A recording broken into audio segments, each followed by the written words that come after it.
Good morning, students. Today I am going to start about the international business. As in earlier, I told you some important topics related to the international trade and international business, and now the another important topics of international business are there. And today I'll explain about the international business, export, import, entreport, contract manufacturing, its merits, demerits, and also I'll tell you about the licensing. So, before starting the topic, I just recall the meaning of the international trade. So, we can say international trade is a type of trade which take place between two different countries. Generally, in international trade, the different countries use international currency to sell or purchase the goods between two different nations. And also, if a person is going to start international trade, then he has to follow the international rules and regulations of the countries. That is why we can say international trade is not a simple procedure to be started. For starting the international business, the businessman has to follow a lengthy legal procedure. Then only the international business can be started.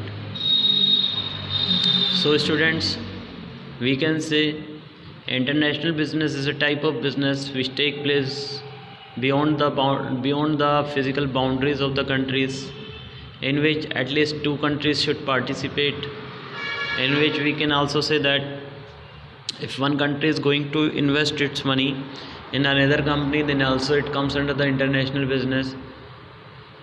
If one company is going to start its production unit in another country, then also it will comes under the international trade. We can take the example of FDI, because foreign direct investment is also an example of international business. That is why international business is very helpful for the economic development, economic growth of the countries. It creates the employment opportunities for the people those are living in a particular country in which the MNC is going to start its business opportunities. So it is the meaning of international trade. Now I am going to tell you about some important concepts which comes under the international business, and the first one is export. Export means sell out the goods to the other countries. So we can say it is a process in which one country can sell its product to the other country and get the foreign exchange in return. Whenever more export take place in comparison of import, then the chances of economic development can be arise before the country. That is why the countries are promoting export procedure to do the development of the countries. That is why many EPZs are located in our country to promote the export in India. EPZ stands for export processing zones. Now the next one is import. Import means to purchase the goods from other countries.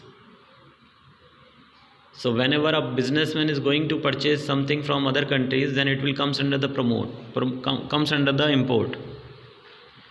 And if a country is doing more and more import and it's not participating in the export procedure, then ultimately the less development can take place over there. The another topic is entrepot. Entrepot also comes under the international trade.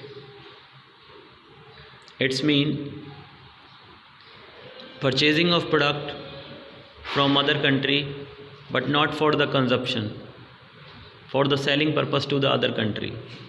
That's mean, if for example, if India is purchasing something from Japan and sell that particular product to America, then it will comes under the entrepot, because in which India do not purchase the product for self consumption, but it purchase the product for the selling purpose. That is why Entraport is also over there.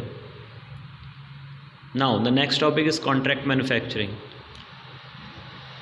Contract manufacturing is a process in which MNCs give the contract to the small companies to produce the different parts of the product and provide it to the MNCs.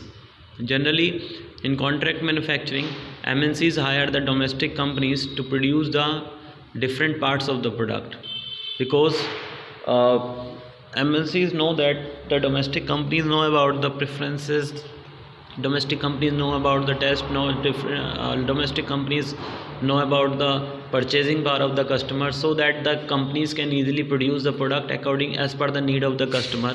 That is why contract manufacturing is essential for the MNCs to get the raw material, to get the unfinished product from the domestic seller, from the small sellers. Then only the finished product can be sold out. That is all about the contract manufacturing. For example, when Britannia Industry India Limited established its business in Rudrapur, then they have the contract manufacturing with the different farmers to get all the raw material from them. Then only the Britannia is producing product for the customer. So some of the merits are there. No investment risk. Generally in contract manufacturing, no investment risk is present before the domestic seller, domestic producer, because in which all type of investment is made by the MNCs only, and they also provide the monetary support to the small sellers to provide them raw material. That is why there is no any type of investment risk arise before the small scale companies. The next point is good manufactured at less cost. As we know that MNCs always produce the goods at large scale, so ultimately the production cost of the product will be less. That is why I am telling you people, whenever MNCs are going to produce the product, then ultimately the cost of the product will be less, because whenever a company is going to produce product at large scale, then the prices of the product will get down, and whenever the company is going to produce product at a small level, then only the prices of the product will goes up. That is why the good manufactured at less cost by the MNCs. And the last one is local manufacturer also get profit. As I told you people, small scale companies also get the profit because of MNCs, because MNCs are producing the product at large scale, and they also provide some type of benefits to the small scale seller, because whenever the MNC is going to produce the product at large scale, then ultimately the MNC will get the product and raw material from the domestic companies at large scale, then also the domestic company get benefited. So these are some benefits of MNCs and contract manufacturing, and some of the demerits are also there. As the first one is, local manufacturer can't produce goods quality product, as the MNCs have highly sophisticated technology, so they can easily produce the good quality of product for the customer, but the domestic seller do not have the technology as per the standard as per the MNCs. That is why some problems may arise. The next one is, local manufacturer also loses his control, loses his control.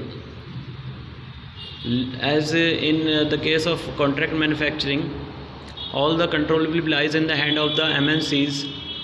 So the MNCs cannot permit the local manufacturer to control any activity of the business. That is why it is a demerit of contract manufacturing. So students, it is all about the international business, its types, contract manufacturing, its merits and demerits. If you have any problem related to this session, you may ask your queries on my personal number. I'll also send you some of the notes related to it. So you should solve the question and send it on the business studies group. So it's enough for today. Have a nice day.